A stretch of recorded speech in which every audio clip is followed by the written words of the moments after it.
4 terrorists disguised as Indian Army soldiers cross the line of control and enter India.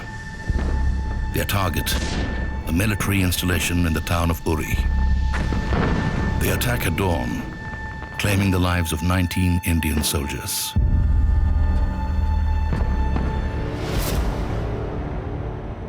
Indian paratrooper special forces arrive on the scene.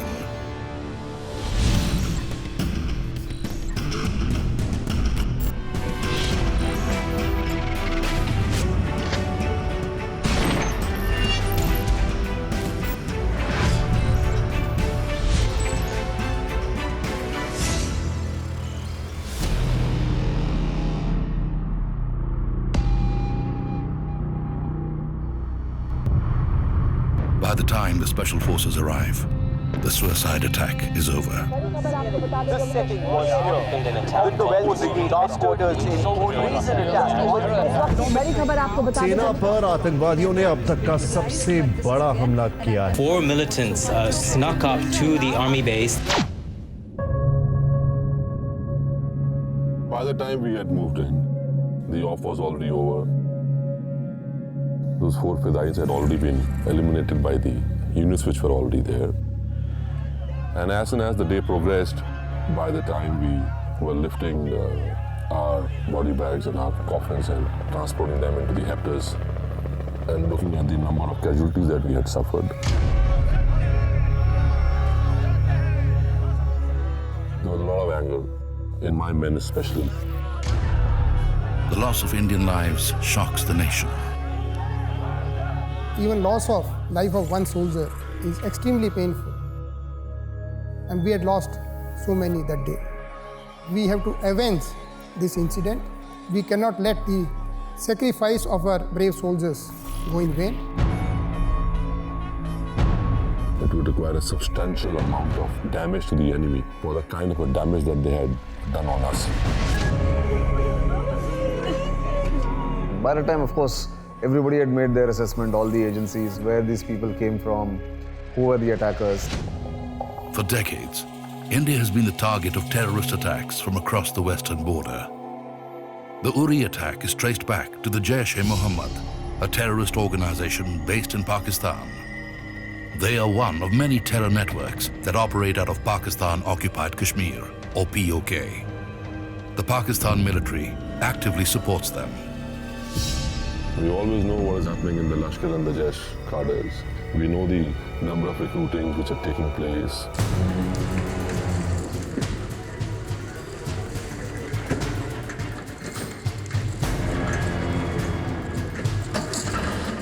From terrorist training camps, armed militants are brought to launch pads. From these outposts, Fidaiin squads are launched into India.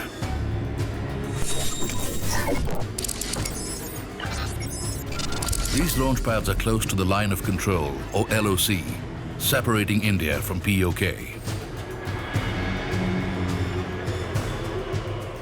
Under protection and cover fire from the Pakistan army, these terrorists infiltrate to carry out attacks on Indian soil.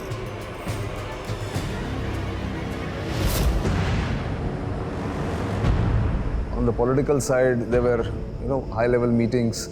The NSA, the defense minister, the army chief, everyone, it was very clear that some kind of a very demonstrative retribution will have to take place. The Uri attack could not go unanswered. The Indian government decides to take military action to destroy terror launch pads across the line of control. This was a counter-terrorist operation. This was undertaken to neutralize the terrorists. Very quickly, all options are put on the table. I believe that you can't hit at the army and then go and hide across the line of control. The options included airstrikes by the Indian Air Force and long-range artillery fire. But the message would need to be effective and precise. The message had to go to Pakistan that if you are going to come and hit us on our side, we can also come across and hit you on your side. The Indian Army had the capability and had the will and the leadership to really execute it on the ground and make it a reality. The operation would have to be surgical. The decision is made. India would put boots on the ground across the line of control. Two of the Indian Army's elite paratrooper special forces units operating out of Jammu and Kashmir are given the job. They know the enemy better than anyone else. We continue to keep the enemy under watch, continue to carry out a reconnaissance and wait to be requisitioned. A top secret mission is planned. My men remain agitated when not requisitioned. The paratrooper special forces, or para-SF, are always primed and ready for action. Their modus operandi: minimum men, maximum impact. The level of preparedness always remains high, but you take it a notch higher when you requisition. These faceless operatives leave behind no footprints.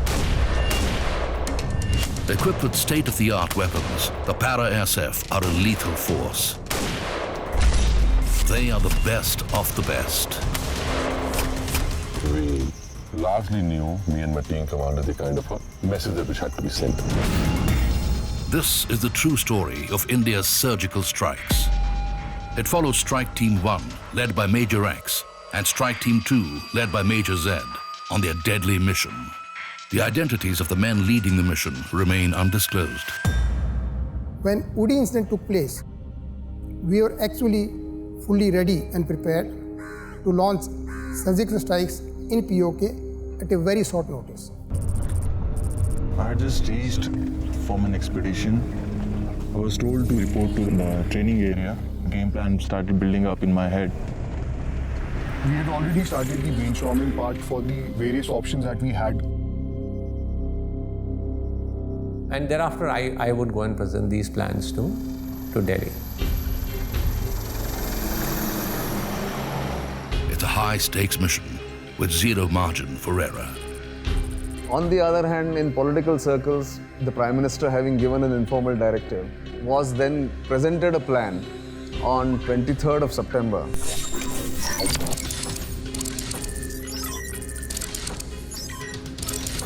Multiple targets would be hit across the line of control in POK. Army headquarters selects 6 targets. Did this complicate the planning process? Hugely. These targets are on enemy territory, with varying terrain and spread out at considerable distances. A simultaneous attack is impossible.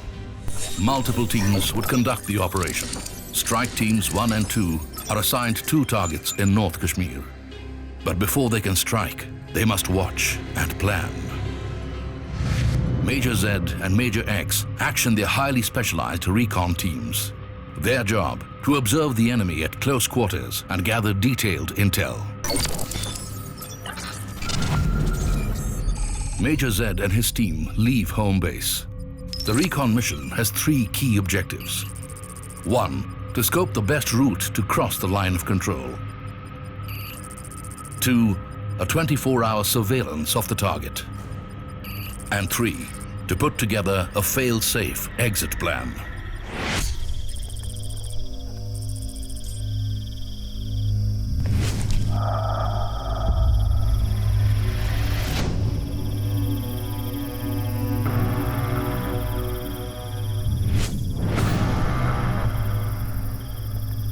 All along the LC, there are a lot of built-up areas, there are a lot of villages.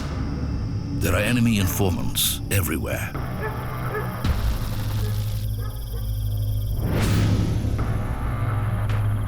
The challenge largely remained to keep the surprise aspect wrapped up.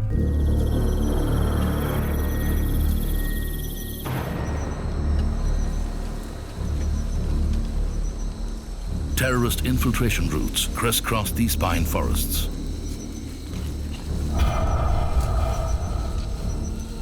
Major Z's recon team must remain undetected. The mission depends on it.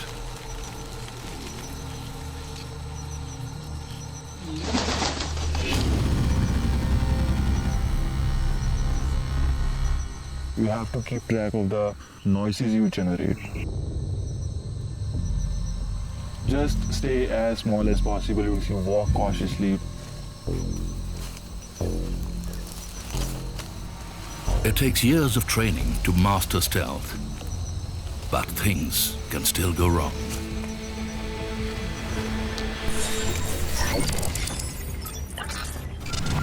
Meanwhile, 100 kilometers away, Major X and his recon team leave from their home base. They pick their way through thick forests in the Pir Panjal. It's an isolated route, and with good reason. Just inches below the ground, anti-personnel mines are rigged to explode at contact. One wrong step could blow apart the men and the mission. Also, over a period of time, they shift from the places where they've been put. That becomes very difficult to make out where these mines have moved.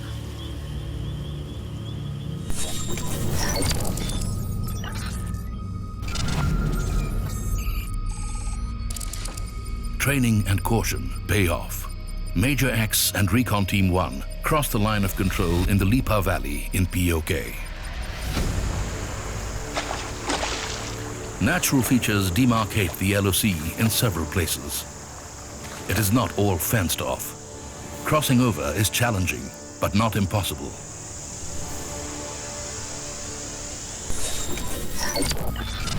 Meanwhile, Major Z and Recon Team 2 have already crossed into POK near the remote Arang Kel sector. There was no route actually, it was all jungle. Both the recon teams are now behind enemy lines. From here on, they are on their own. After all is behind enemy line, the threat is always there. The stakes have never been higher. Pakistani posts, 24/7 patrolling, and surveillance drones keep an eye on all movement.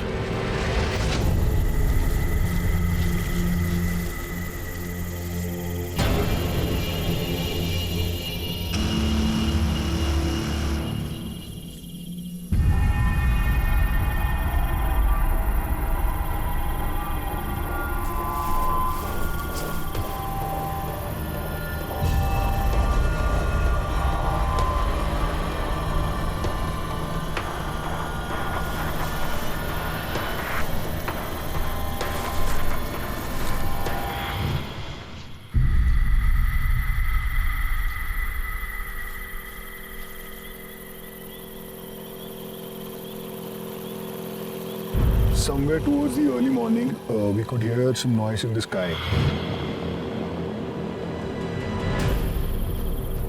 Team 1 freezes.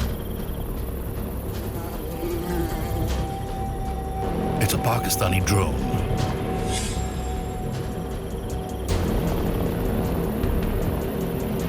If detected, they could be captured, or worse.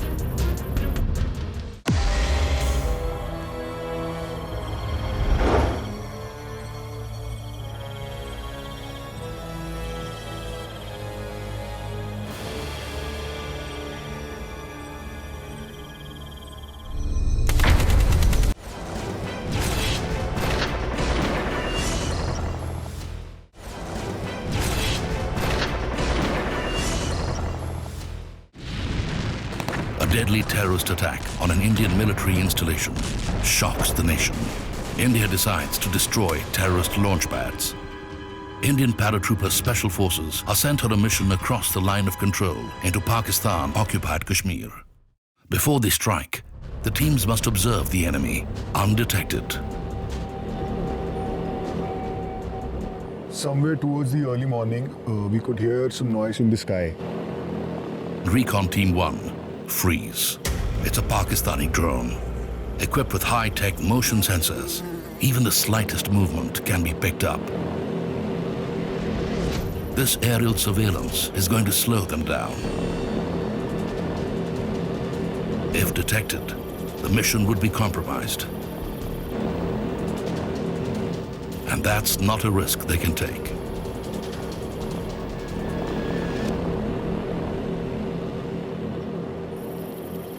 The team waits till the drone has passed. All station, ready for move. Now speed is the key. They must make up for lost time. Every moment spent in enemy territory is fraught with danger.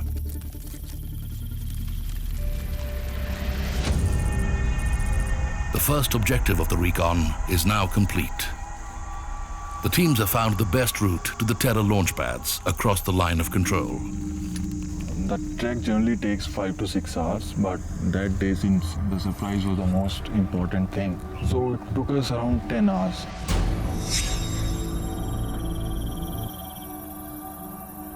By early morning, we were in the designated area that we selected.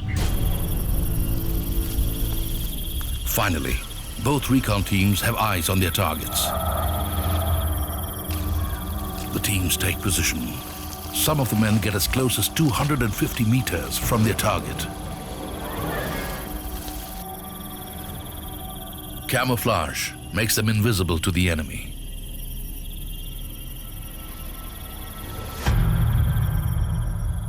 Objective 2 is to gather every bit of intel on the target.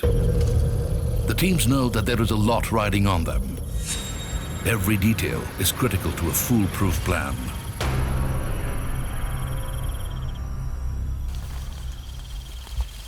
A 24-hour vigil begins. To see, but remain unseen. It's the longest that they are going to spend in enemy territory.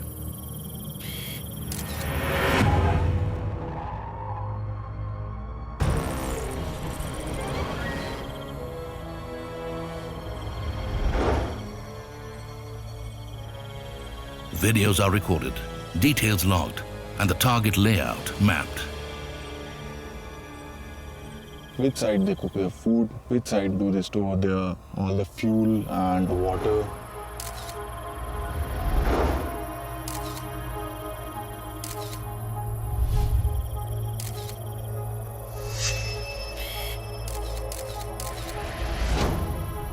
We observed the number of people with weapons, without weapons, what weapons they are carrying, and the general pattern of their movement. In the afternoon, they would play some board games, sitting together in the center of the post, thinking that they are not seen. New faces arrive at the launch pad. A group of fully trained terrorists waiting to infiltrate into India. We had also come to know from our assets who were working for the Jaish and the Lashkar Tanzeems that the number of terrorists had increased in the respective launch pads.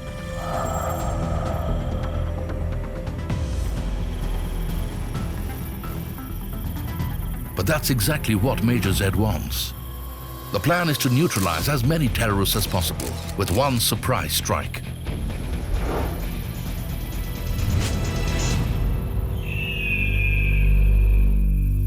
By last light, the movement on the target area starts reducing, and by the time it's 8 in the evening, everything dies down.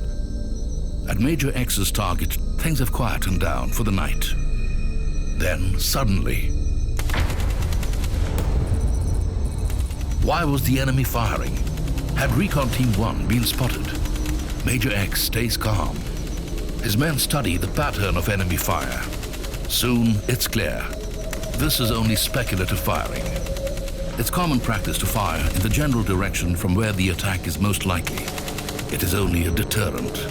The enemy was still unaware of the Recon Team's presence. Major X and his men lie low and hope no enemy bullets find them.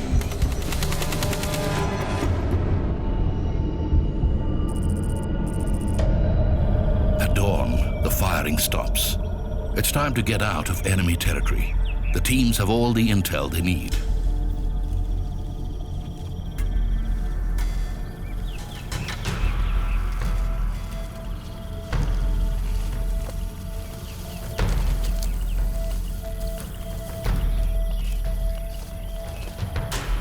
We knew each and every component of the target, the exact number of strengths which were there, and one of the places we also knew the name of the terrorist commander who was there. Major Zed's men are positioned on an 80-degree incline. Getting out of here may be tricky, so ropes are tied and left behind for a swift exit.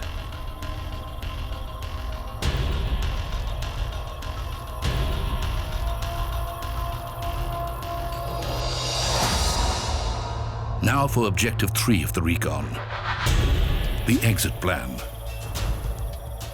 Find the shortest and safest route back. This is crucial. After the Indian assault, Pakistani posts in the area were likely to open fire. A fail-safe exit plan could be the difference between life and death. By next day afternoon, we reached our post and we had a look at the details we had just fought. The targets would now be under 24-hour surveillance. Unmanned aerial vehicles beam live feeds back to Special Forces headquarters.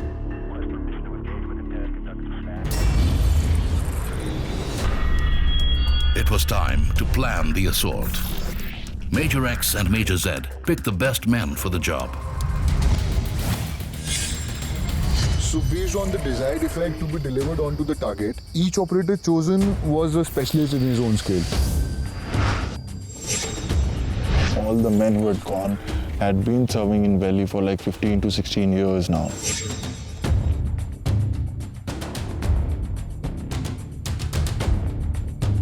Attack positions are assigned to specialist squads. The strike teams will carry a deadly arsenal. The rocket launcher team's objective: shock the enemy, destroy infrastructure and supplies. Primary target: fuel storage, living quarters. The machine gunner's objective: disable the enemy with heavy fire. Primary target: open areas in the terrorist launch pads. The snipers aim to take out sentries and enemy fighters positioned to retaliate. Their primary target: posts, bunkers, and trenches. The close quarter assault team would use assault rifles and grenade launchers at close range.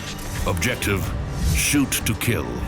Primary target: remaining terrorists. The plan was simple: go in all guns blazing. You have to be sure, you have to be foolproof, you have to decide, okay, one of my party goes down, the other is still there. You can do the job. The job has to be done.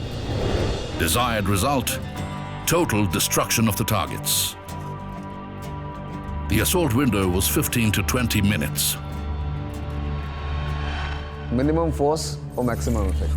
I think that was the bottom line as far as surgical strikes were concerned. It was late night dinner, we had come after our rehearsals and there's a phone call and Siva just brings his thumbs up and wrapped it up in only one sentence: buddy, time to work.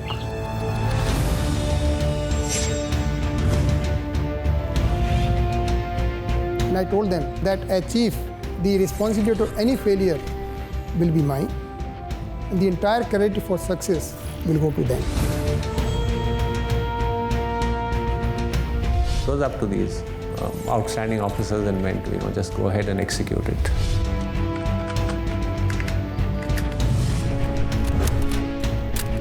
I think this kind of action and the paratroopers is like a made for each other. Our terms of reference were very clear. Cause maximum attrition to the enemy and leave no man behind.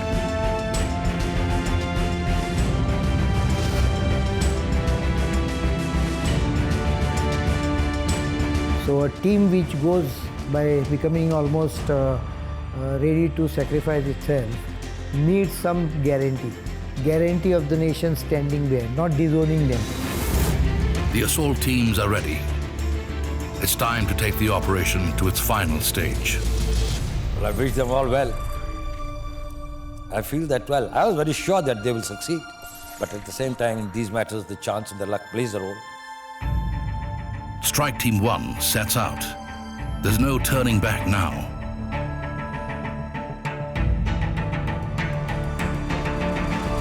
And then we marched much.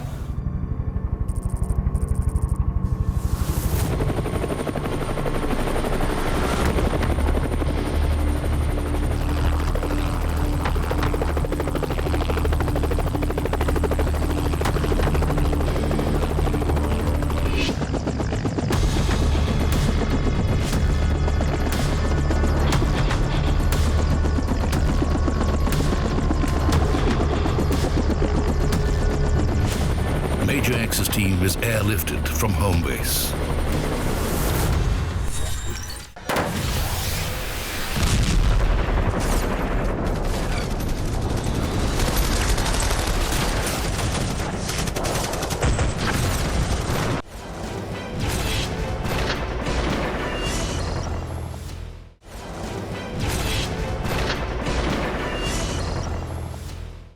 In Pakistan-occupied Kashmir, terrorist launch pads lie scattered along the line of control. In September 2016, multiple teams of Indian Special Forces are secretly deployed to destroy 6 targets with precision strikes. Strike Team 1 and Strike Team 2 move in on targets in North Kashmir, located 100 kilometers apart.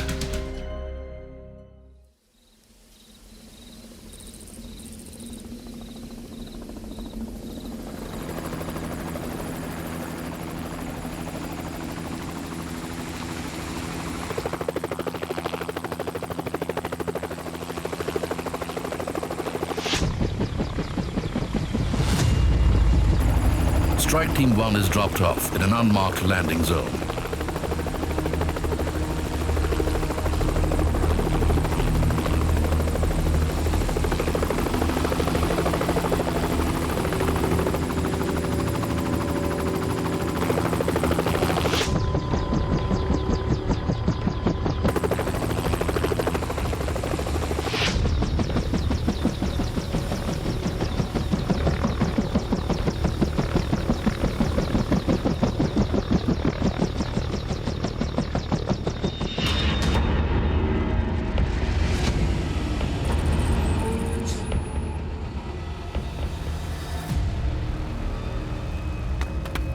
Military trucks and civilian vehicles take the strike force to strategically chosen drop-off points.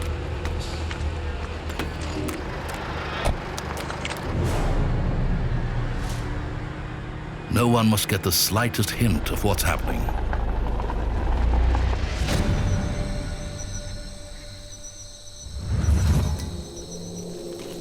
Strike Team 2 is poised to enter the forests of the Pir Panjal as planned.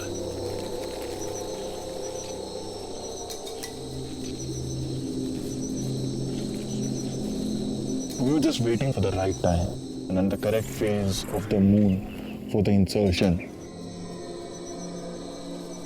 We'd gone from an area where nobody could see us, not even our own parties. The surprise had to be maintained. Sitting in my ops center, I had kept my teams under watch and they were on visual with me and with my surveillance assets. A lot has changed since the recon teams were here a few days ago. The strike teams are larger, their weapons heavier, and ammunition stock massive. I think it was the longest night that I'd ever faced. It was a long wait, especially when your men are out and up. So the danger of being discovered is now greater. The recon and homework pay off. Both strike teams reach the line of control, safe and undetected.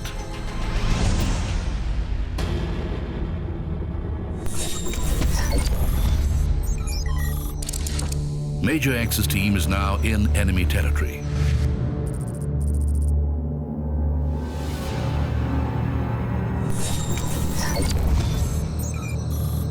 Major Z's team crosses the line of control.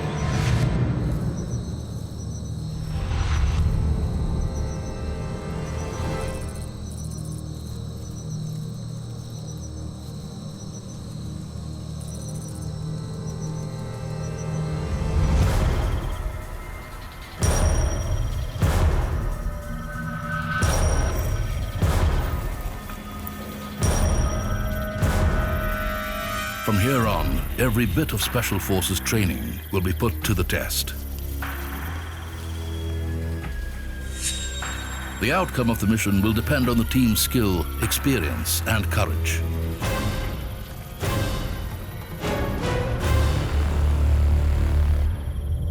Major Z's rocket launcher team are tasked to cause the most damage to the target. The rocket launcher has tremendous backblast and needs 40 meters of clear space behind the weapon. Otherwise, the shooter could suffer serious burn injuries. But the terrain poses a challenge.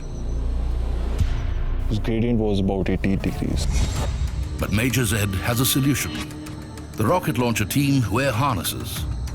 Ropes are then fastened, and a secure firing position created on the steep incline.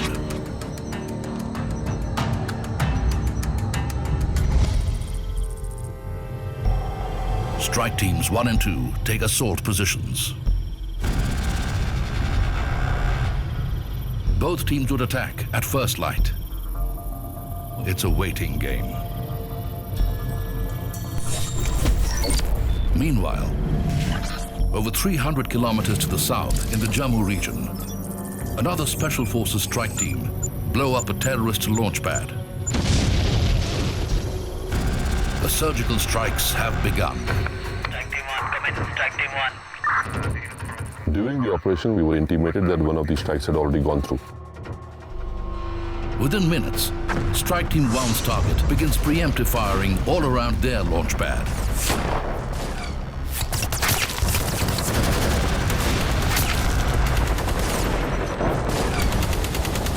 Strike Team 1 sub-squad is pinned down by enemy fire. Northern Command calls in. We were told to move in fast and to get it over with.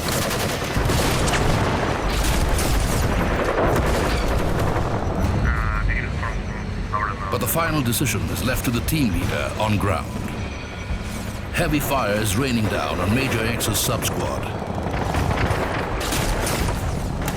He is willing to take a calculated risk. His team is still undetected, so he holds off his attack and waits for first light.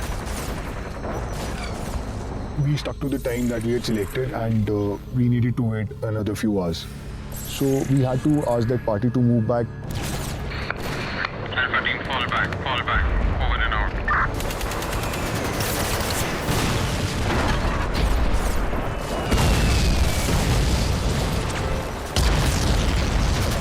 That day, our lives meeting was a very difficult game, especially when everything is visual and you know your men are moving, you can hear them out and what's happening around. The enemy fire dies down. Strike Team 1 readies for assault.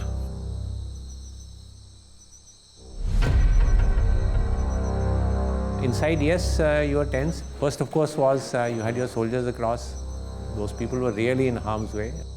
Would they all come back safe?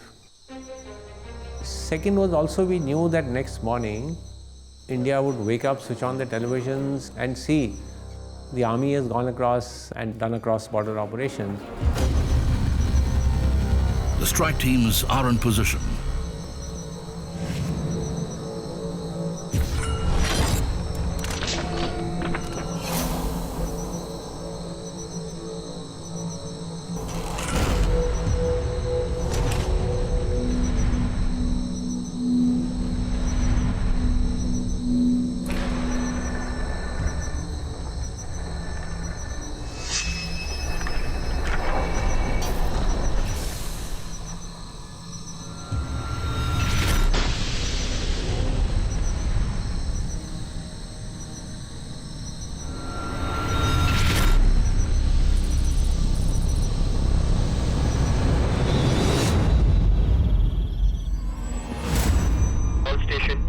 Count by fire.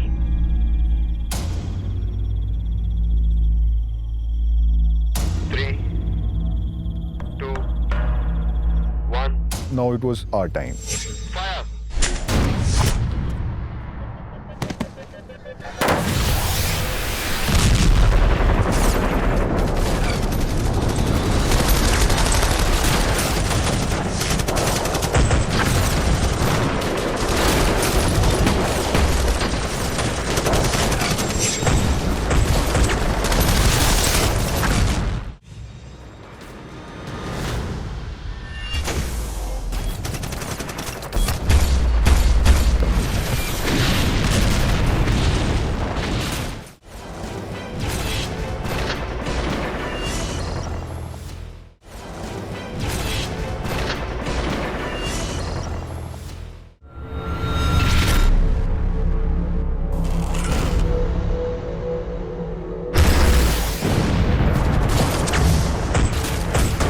Indian paratrooper special forces strike behind enemy lines. The assault on terror launch pads is surgical and intense. India's enemies are caught off guard. Everything was let loose onto the target.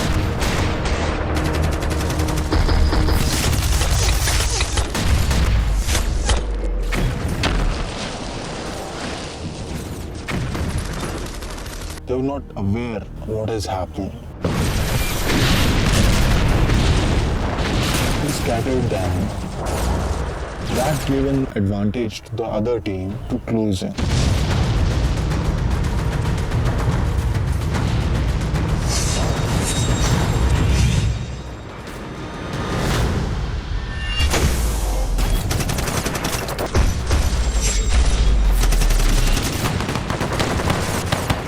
The strike is sudden, the firepower devastating. The enemy is reeling. The terrorist launch pads are pounded by Indian special forces. Target 2 is completely destroyed. But the mission isn't over yet. Surrounding Pakistani posts have been alerted and begin firing in the direction of the Indian strike force. That's the cue for his team to action the exit plan.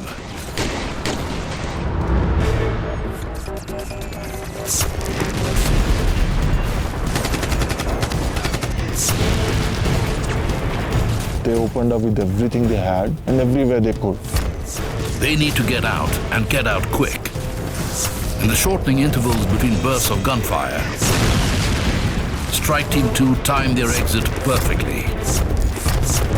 So we use those small windows of 2 minutes, 5 minutes to exfiltrate.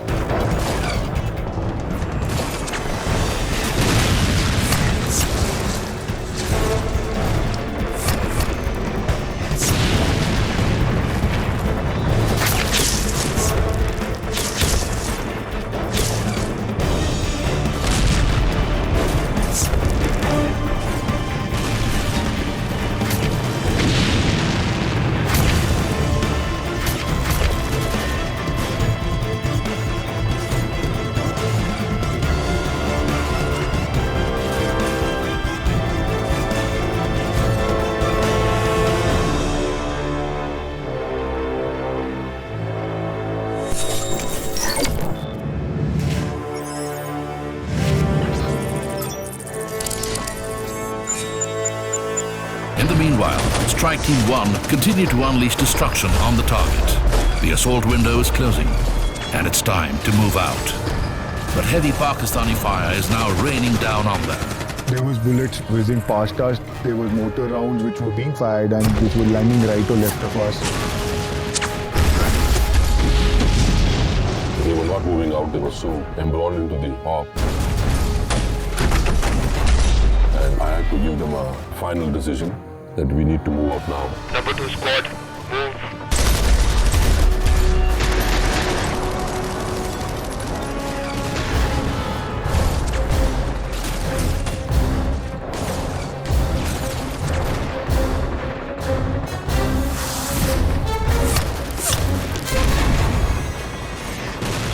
The men dodge enemy fire as they exfiltrate.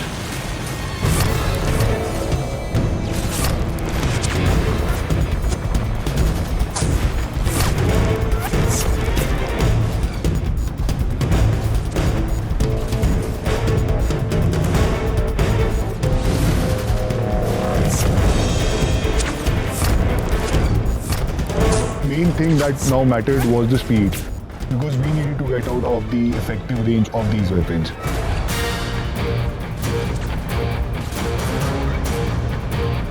Both the strike teams make it to their rendezvous points. They are still behind enemy lines. A quick check and they head towards the line of control. The thing which was left was just to get back home. And who doesn't want to go home?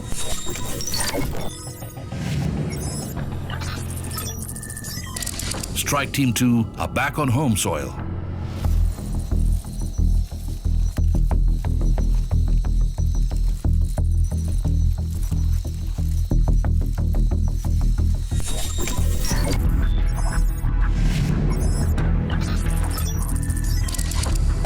Team 1 crossed the line of control into the Kashmir Valley.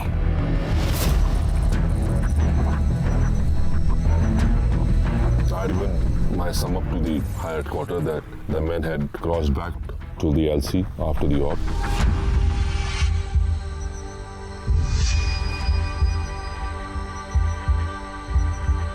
I gave the report to Army headquarters only once everyone had come back. But luck could still ruin best laid plans.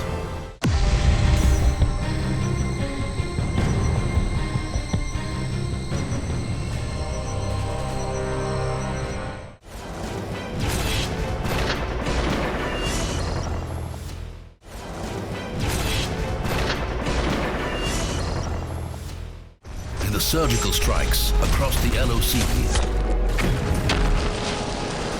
India's paratrooper special forces destroyed terror launch pads in Pakistan-occupied Kashmir. Strike teams returned to Indian soil, but danger still lies inches beneath the surface.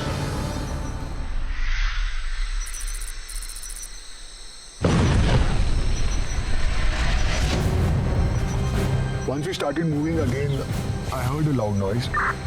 I was told that one of our boys had stepped on a mine.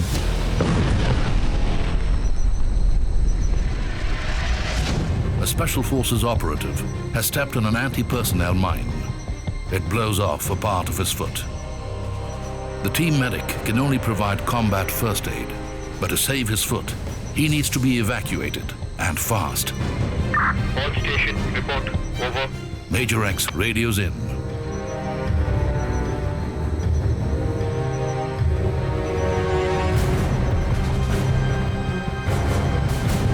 Strike Team 2 reached the evacuation point. I flew down and picked up my chap who was injured.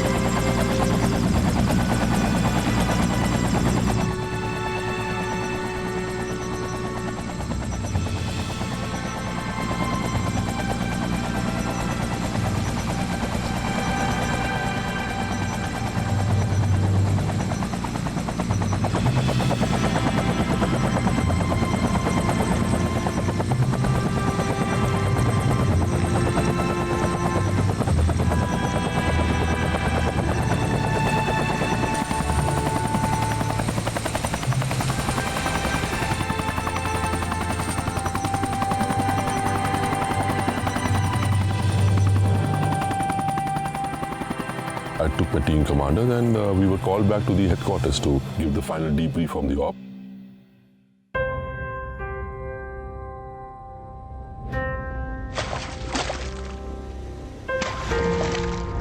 The Indian Army conducted surgical strikes last night at these launch pads. The operations were basically focused to ensure that these terrorists do not succeed in their design of infiltration and carrying out destruction and endangering the lives of citizens of our country.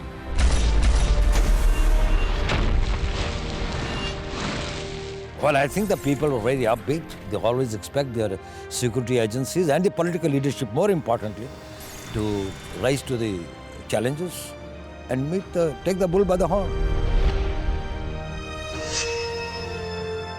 We have the capability and the willpower to do it again, and if required, again and again.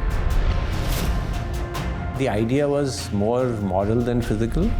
It was wonderful to see the mood among all these people and the confidence that suddenly came after having successfully sort of carried out, I think, let us say, the biggest source of satisfaction.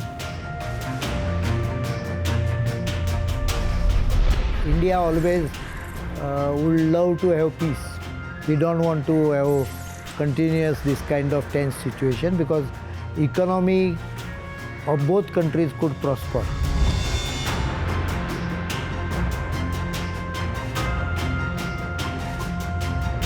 Actually, it was a win-win for India in every respect, both in terms of boosting the morale of the army boosting the morale of the domestic population, showing decisiveness of the political leadership, and also being responsible international players. I was happy when we delivered when you were called. Personally, I would say that every soldier waits for this day when he's called in to do something for his country.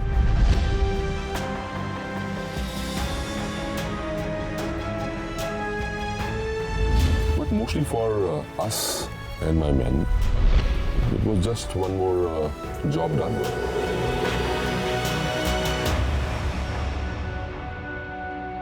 The battle against terror rages on across the globe. India's paratrooper special forces stand ready for their next mission: to strike, to serve, to defend the motherland.